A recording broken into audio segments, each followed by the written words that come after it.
Good afternoon, सबको नमस्कार। मेरा नाम है मनोहर और मैं काम करता हूँ कैवल्या एजुकेशन फाउंडेशन के लिए कटलाल ब्लॉक में। तो अभी हमारा ऑर्गेनाइजेशन का एक प्रोसेस चल रहा है, विलेज इमर्शन, जिसमें हम एक गांव में रुकते हैं और गांव क्या होता है, गांव के लोग कैसे जीते हैं, वो क्या करते हैं, वहाँ के बच्चे स्कूल के बाद क्या करते हैं, ये सब देखने के लिए हमें फर्स्ट हैंड एक्सपीरियंस मिलता है। तो मैं रुका हूँ मुडेल गाँव में, जिनका सरपंच मेरे साथ है। तो आइए हम सरपंच जी का स्वागत करते हैं। नमस्कार। नमस्कार। ओके। मेरा नाम दीपक डाबी है और मैं एक छोटे से गांव ये मुडेल से बिलोंग करता हूँ। मेरे गांव की जो बस्ती है वो 2700 से अप है। और यहाँ पे मेरे विलेज के अंदर देखा जाए तो जब पहले क्या था और इसमें से अभी थोड़ा सा अभी चेंजेस हो रहा है। नमस्ते sir, welcome to the interview. ये मेरा भी पहला इंटरव्यू है। तो सर, हम जानते हैं पहले मुडेल गांव के बारे में, क्योंकि मैं सर एक हफ्ते से मुडेल गांव में हूँ और मैं काफ़ी घूम रहा हूँ, काफ़ी लोगों से मिला हूँ। ज़्यादातर लोग जो मेरे स्कूल में बच्चे हैं तो उनके पेरेंट्स से मिला हूँ। और फिर मैं आपसे गांव के बारे में कुछ सवालात करूँगा, तो आप गांव के बारे में पहले शुरू करते हैं। सर, ये मुडेल गांव किस चीज़ के लिए फेमस है? जैसे कि आनंद है, आनंद अमूल के लिए फेमस है। तो मुडेल गांव में ऐसे कौन से रिसोर्सेस है और मुडेल गांव में लगभग कितने लोग रहते हैं? अच्छा, मैं आपको पहले आप यहाँ पे आए हमारे गांव से, कर्नाटक से, तो आपके जो केवल फाउंडेशन है उसका मैं धन्यवाद करता हूँ, क्योंकि आप कर्नाटक से हमारे गांव में आए और हमारे गांव के आप लोगों को मिल रहे, वहाँ पे जाकर बच्चों को ट्रेनिंग दे रहे, तो बहुत ही अच्छी बात है आपकी। क्योंकि कई कबार कैसा होता है कि अगर पूरे इंडिया में जो लोग हैं लेकिन उसको पहचानने वाला कोई नहीं, तो हमारे गाँव को एक आपकी तरफ से हमारे गाँव के बच्चे को एक अच्छा स्टडी मिल सकता है। अगर यहाँ पे देखा जाए तो मेरे गांव के अंदर करीबन, मेरा गांव में 2700 से अप विलेज है। इसके अंदर क्या है, वो लोग रहते हैं। तो वहाँ पे देखा जाए तो मेरे गांव में 2 स्कूल है। एक यहाँ पे अपने जो यहाँ पे बैठे हैं वो मोटी मुडेल प्राइमरी स्कूल और दूसरा जिभाईपुरा स्कूल है। तो यहाँ पे पहले क्या था, पहले ये ग्रुप पंचायत, पहले एक ही पंचायत थी यहाँ की। अगर देखा जाए तो यहाँ पे अभी अलग अलग पंचायत हो गई है। तो उससे अभी गांव का विकास की बात करें तो गांव में पहले क्या पानी का इश्यू था, अभी इश्यू है कुछ एरिया में, लेकिन वो भी खत्म हो जाएगा। लेकिन अभी मुझे 2.5 साल हुए इस गाँव के अंदर, और मैंने अपने तरीके से कुछ ऐसा गांव को काम दिखा है। इससे गांव के 70% लोग हैं वो खुश है, और 30% लोग हैं उसको तो वो तो हर गांव में ऐसा रहता ही है। सही बात है ना सर? तो हमारे गांव की जो स्कूल है, यह मोटी मुडेल प्राइमरी स्कूल है, इसके अंदर 120 बच्चे हैं वहाँ पे, 1 से 8वीं कक्षा तक पढ़ते हैं। तो यहाँ पे पहले क्या था, मेरे स्कूल में ब्लॉक नहीं था। जब पहले हमारे गांव की जो माताएं थी, जो बहनें थी, वो उनके बच्चे को वहाँ पे सब उसको नाना धुला के वहाँ पे यहाँ पे स्कूल में भेजते थे। तो स्कूल में कैसा था, जो होता है वो, जैसे बच्चे पहले जो नहाए नहीं होते थे, उस स्नान नहीं किया होता, वो बच्चे पहले थे ऐसे ही हो जाते थे, फिर स्कूल में बाद में पढ़ते थे। अभी क्या, स्कूल में मैंने अभी 2 लाख रुपीज़ का यहाँ पे मेरे स्कूल में यहाँ पे ब्लॉक डाला है, वो दोनों स्कूल में डाला है। तो बच्चों को क्या है, उसके हिसाब से बच्चों का जो एटमोसफियर होता है वो उसका थोड़ा सा चेंजेस आया हुआ है। तो सर, अगला सवाल जो मैं पूछने वाला हूँ, मोस्ट ऑफ द पॉलिटिशियंस इसे मुकर जाते हैं। सर, विलेज नाम लेते ही एक आम आदमी के मन में आता है caste groupism, caste based division. तो लेकिन मैं ये कह सकता हूँ, इन 7 दिन में जो मैं घूमा हूँ और मैं लोगों से मिला हूँ, मैं 2-3 पेरेंट्स से मिला हूँ और एक प्राइवेट ट्यूटर से मिला हूँ, और उनका भी यही मानना था कि विलेज में कैस्टिज्म इतना दिखता नहीं है और लोग कैस्टिज्म को इतना सीरियसली लेके नहीं बैठते। तो आपने कुछ ऐसे सेंसिटाइजिंग प्रोग्राम किया था, या आप कुछ ऐसे प्रोग्राम्स लाए थे जिनमें लोग आपस में मिलजुल के रहते हैं? क्योंकि मेरी कर्नाटका में अगर जाता हूँ, 1-2 गांव में जो विजिट हुआ था मेरा, तो वहाँ मैंने ये देखा है, लोगों में ये थोड़ा डिवीज़न रहता है। अरे, इसको बाहर बिठा देते हैं, इसको बात करने से पहले वो कैसे पूछ लेते हैं। तो यहाँ मैं वो बहुत कम देखा हूँ, लेकिन बहुत कम, 10 में से सिर्फ 1 लोग बात करने से पहले कैस्ट क्या है, तुम कौन सी बताना चाहते हो, सिर्फ वो पूछते हैं। बाकी के लोग वेलकम कर देते हैं। तो सर, आप विलेज की कैस्ट डायनामिक्स के बारे में कुछ बताना चाहते हैं? मैं अगर मेरे विलेज की बात करूँ तो यहाँ पे क्या 90% लोग हैं।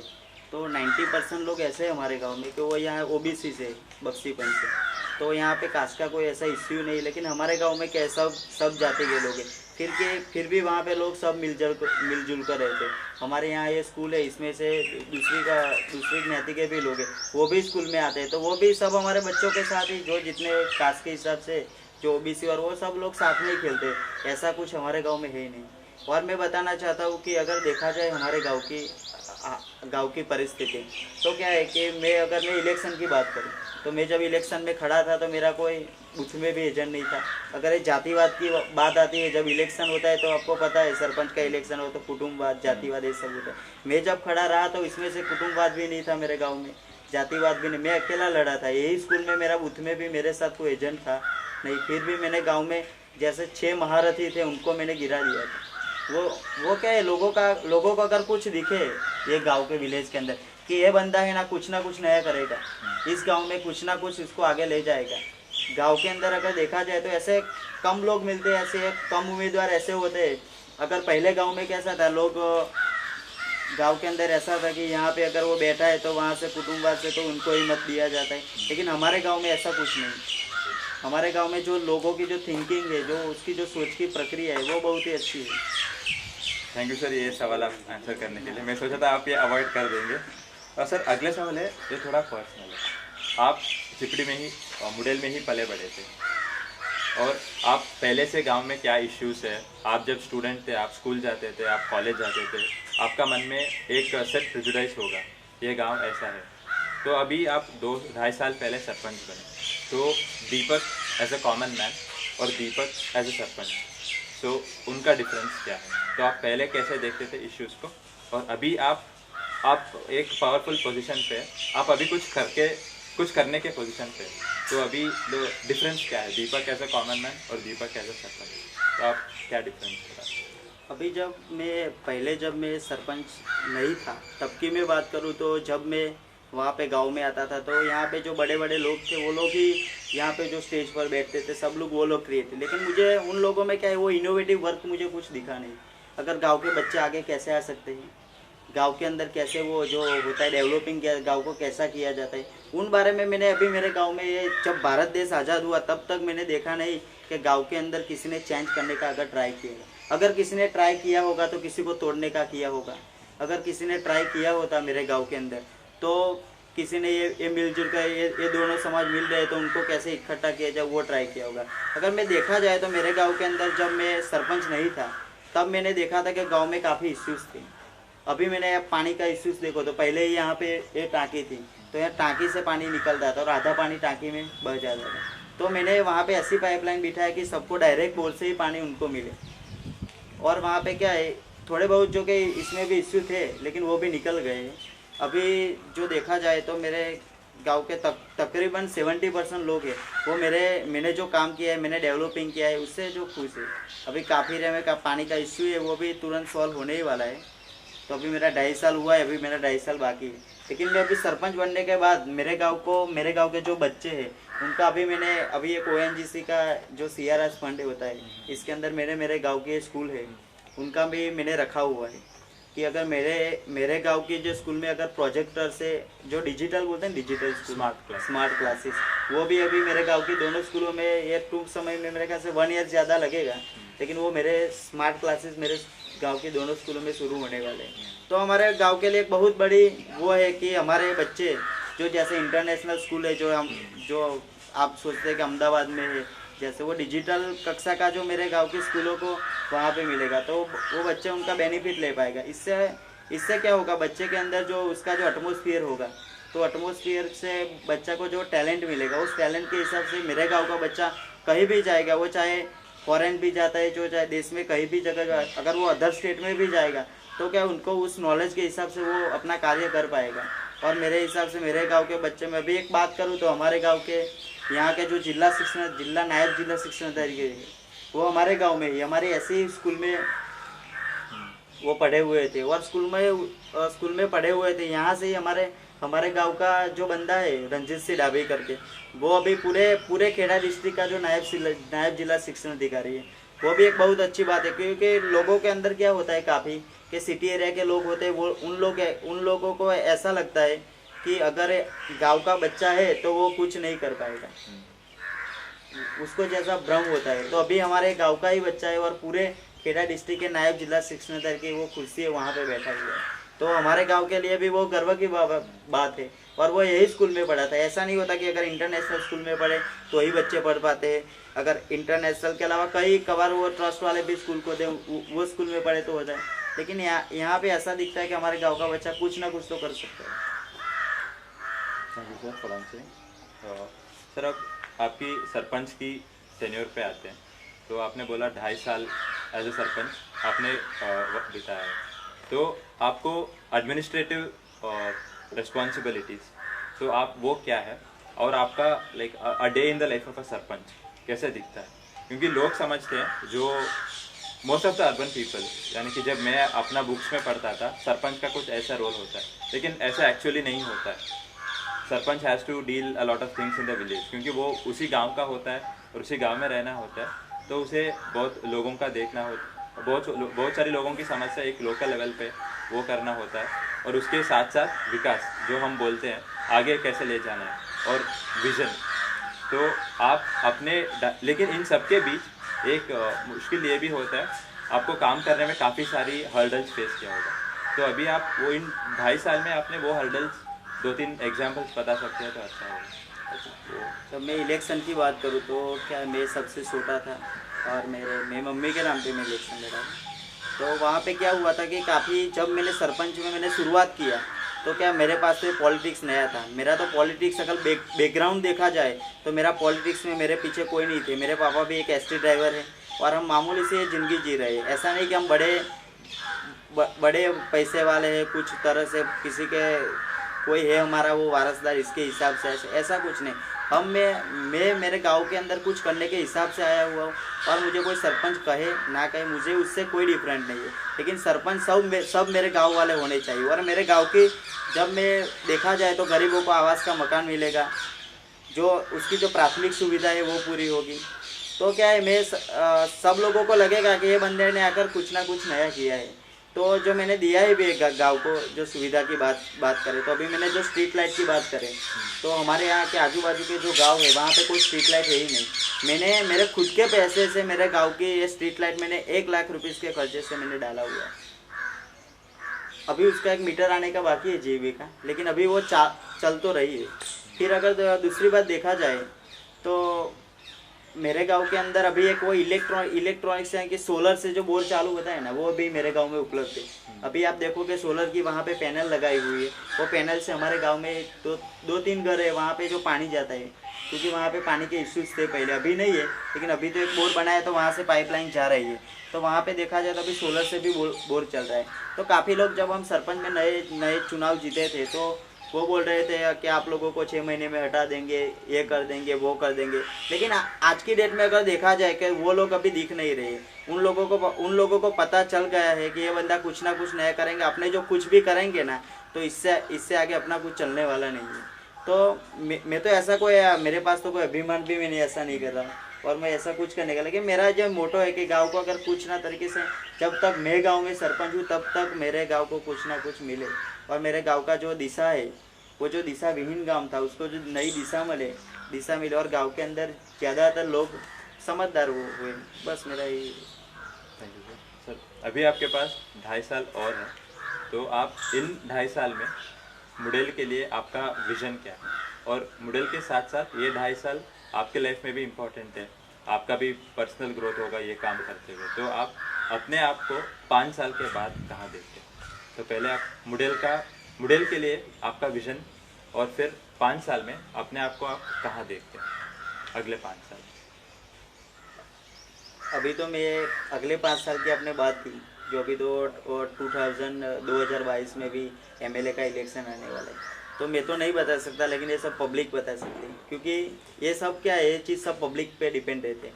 क्योंकि सब कास्ट को जो साथ में लेकर चलना, क्योंकि यहाँ पे हमारे देखा जाए तो यहाँ पे ओबीसी है, सब पटेल समाज के लोग हैं, वो सब मेरे दोस्त है। अगर देखा जाए तो कपड़गंज के ग्रामीण एरिया के लोग हैं, मैं उन लोगों को मिलता हूँ, वो लोग बता दें कि हमारे यहाँ कपड़गंज की बात किया जाए तो उनको एक अच्छा लीडर उनको चाहिए।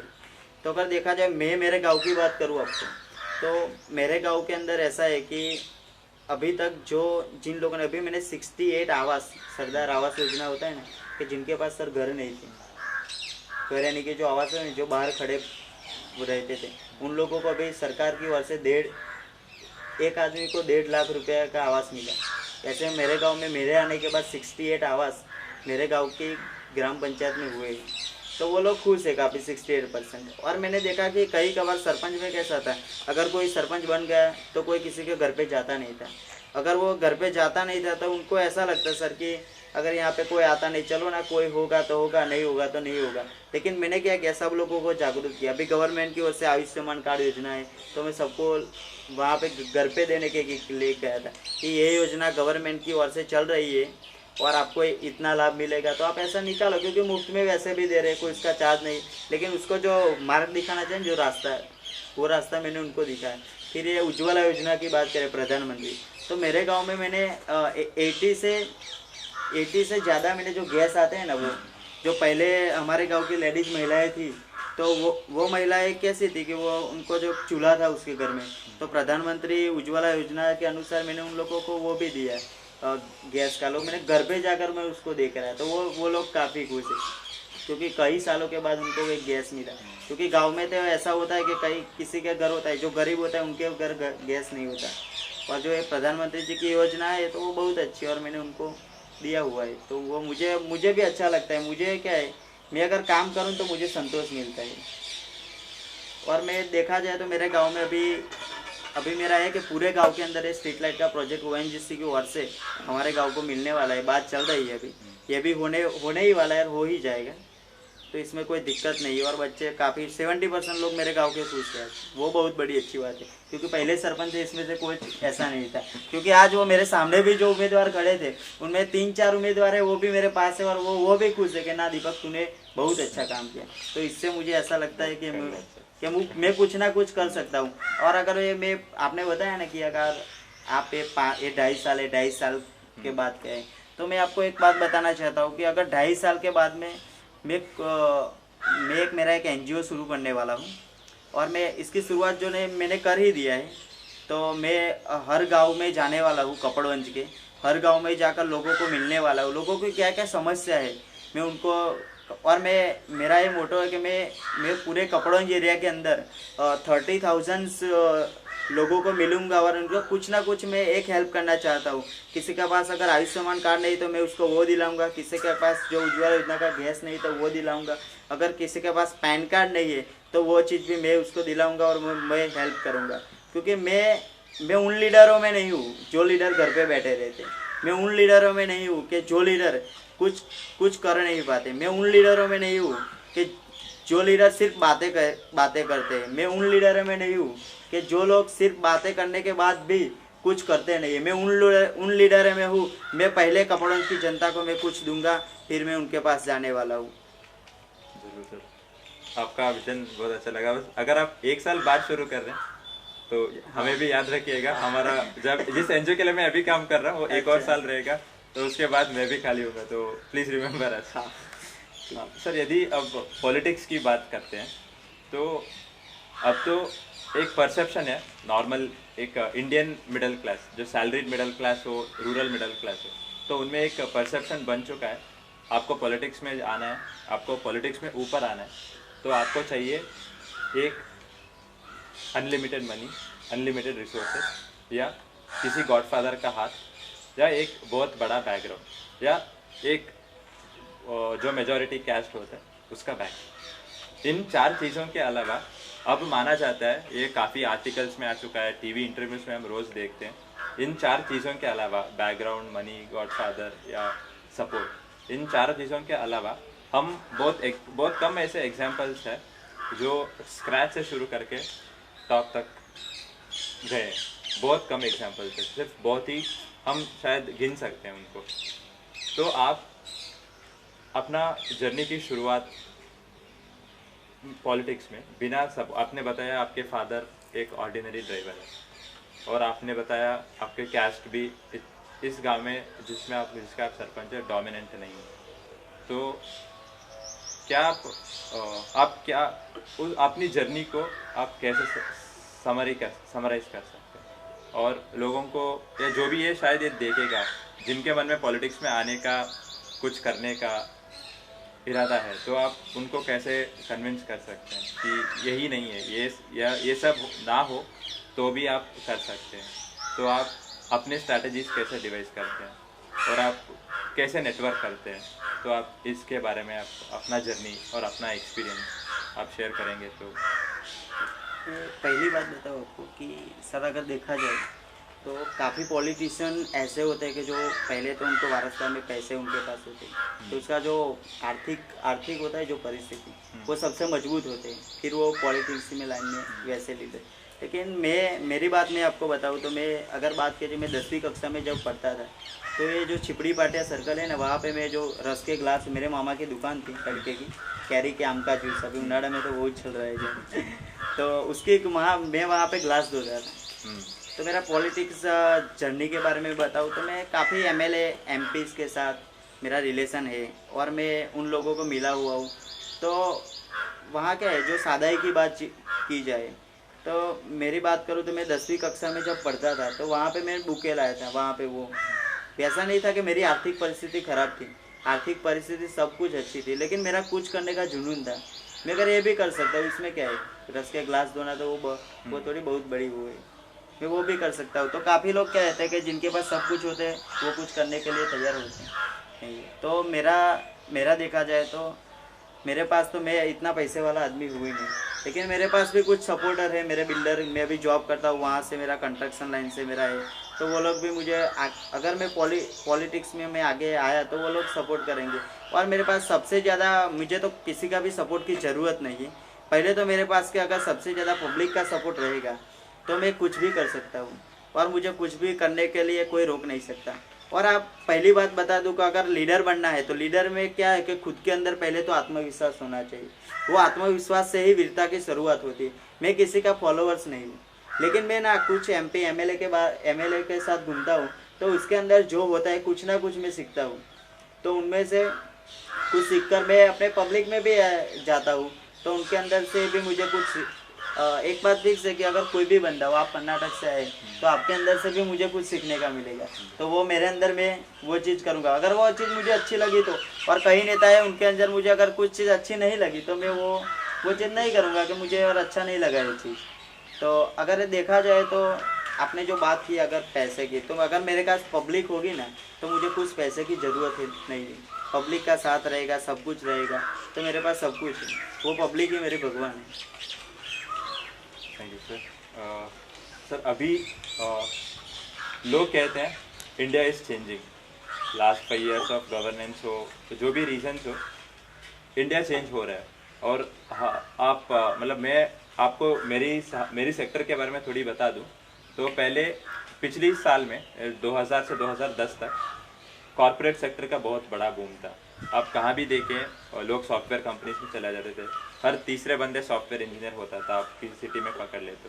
तो इस कॉर्पोरेट और इस आगे बढ़ने और इस अर्बन डेवलपमेंट के चक्कर में एक बहुत बड़ा गैप अर्बन और रूरल में बन गया। वो ब्रिज करने के लिए इस साल यानी कि 2010 में से काफ़ी ऐसे NGO शुरू हुआ, काफ़ी ऐसे ऑर्गेनाइजेशंस, काफ़ी ऐसे इनिशिएटिव्स शुरू हुआ जो इस अर्बन और रूरल के गैप को कम कर सके और दोनों को हम एक साथ ले सके। तो इस चेंजिंग सिनेरियो में, बदलते हुए सिनेरियो में, क्योंकि अभी ये ऐसा वक्त है, जैसे कि आपने रंजित सर का एग्जाम्पल दिया, वो चिपड़ी कुमारशाला में पढ़ के अभी पूरा खेड़ा का यहाँ पे, हाँ, ये मोटे इसी स्कूल में पढ़ के पूरे खेड़ा का जिला शिक्षण अधिकारी बने। तो अभी कुछ भी हो सकता है, अगर आपके अंदर टैलेंट हो तो आप कुछ भी बन सकते। तो इस चेंजिंग सिनेरियो में आप अपने आप को और हमारे जैसे काम करने वाले यूथ वॉलंटियर्स को जो NGO के साथ काम करते हैं, और जो सोशल सेक्टर में बेसिक आपने बताया कि आप भी एक NGO शुरू करना चाहते हैं, तो आप उस चीज़ को रेलेवेंस कहाँ देखते हैं इस इंडिया की इस चेंजिंग सिनेरियो में?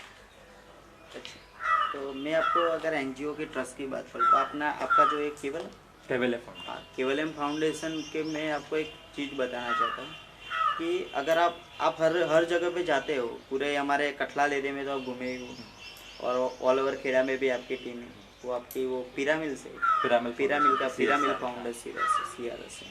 तो अगर ये देखा जाए तो अगर आप हमारे हमारे बच्चों को मिलते हो तो आपको कैसा लगता है?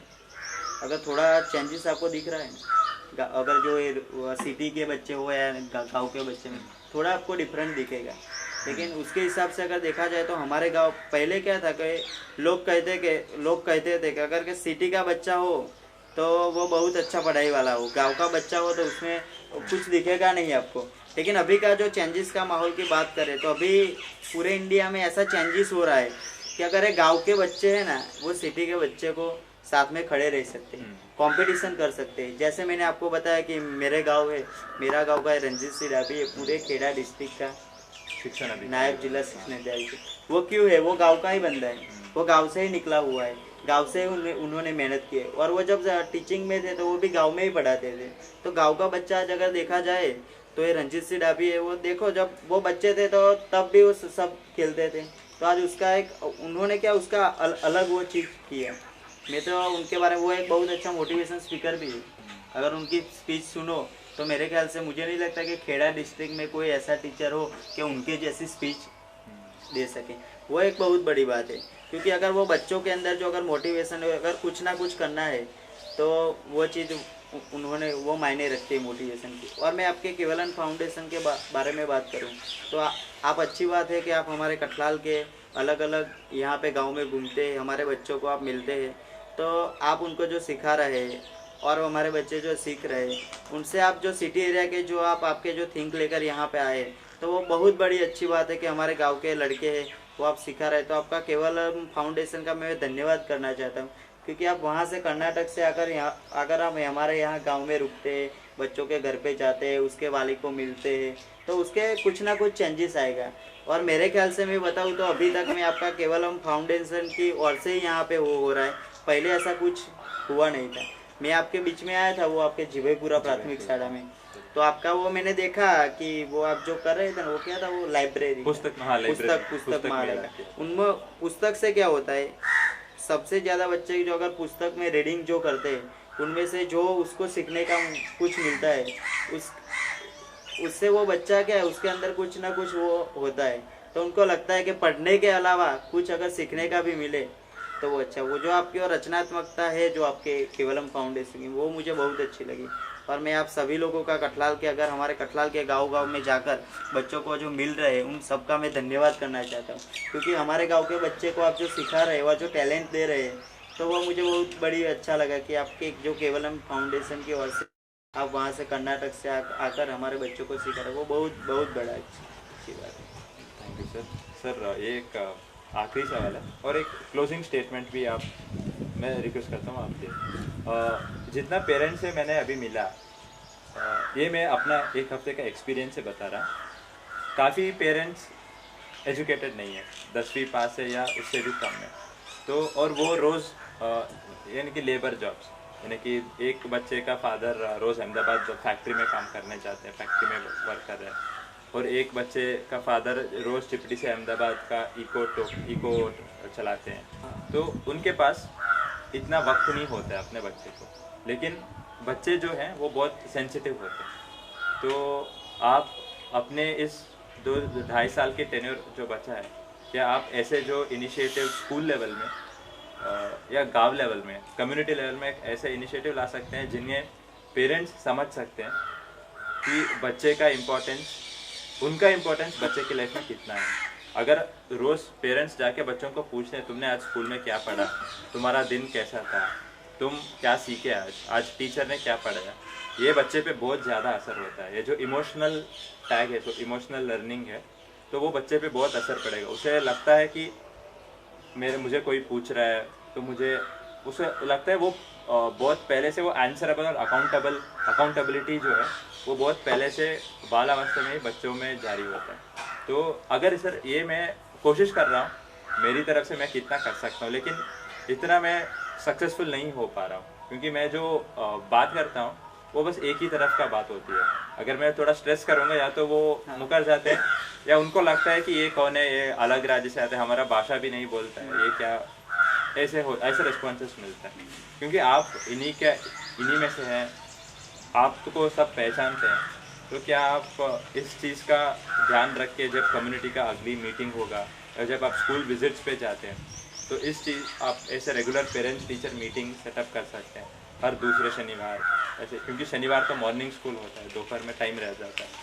तो क्या हम 12 to 2 या 1 to 3 ऐसे एक इंटरेक्शन कर सकते हैं पेरेंट्स और टीचर्स का, जिन्हें एक 1-to-1 इंटरेक्शन हो, पेरेंट्स खुद जान सकते हैं। काफ़ी सारे पेरेंट्स ऐसा है जिनको पता भी नहीं है कि उनके बच्चे कौन सी कक्षा में है, जो 2-3 बच्चे हैं।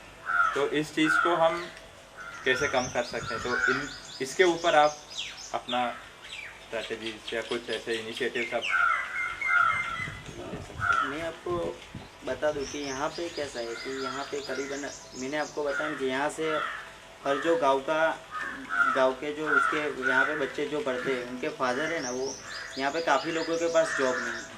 यहाँ पे और 20% लोगों के पास गवर्नमेंट जॉब है, 70% लोगों के पास जॉब नहीं। कोई खेती करता है, कोई अहमदाबाद जाता है और कोई कुछ ना कुछ करता है, लेकिन उसका रोजी रोटी है उसको मिल जाती है। ऐसा बेरोजगार तो हमारे एरिया में आपको कोई दिख नहीं पाएगा मेरे ख्याल से। बेरोजगार की अगर बात की जाए तो वो गवर्नमेंट की ओर से, वो तो गवर्नमेंट की ओर से देखा जाए तो काफ़ी लोग हमारे यहाँ पे एक बीच में एक तलाटी हुआ और काफ़ी लोगों को गवर्नमेंट की ओर से परीक्षा में पास भी हुए और पास होने के बाद उन लोगों को भी जॉब भी मिला है। लेकिन क्या उसके लिए भी मेहनत भी करनी पड़ती है ना। तो स्कूल में अगर रेगुलर बच्चे आए तो भी उनको टीचर लोग भी सिखा सकते हैं। लेकिन मैं एक बात बताना चाहता हूँ कि जो पेरेंट्स लोग जो बच्चे पे ध्यान नहीं देना चाहिए, तो मैं आपकी ओर से बताना चाहता हूँ पेरेंट्स को कि आप अगर आपके बच्चे के अंदर आप देखो तो उसको ध्यान दो कि वो बच्चा क्या कर रहा है, कौन सी स्कूल में पढ़ रहा है।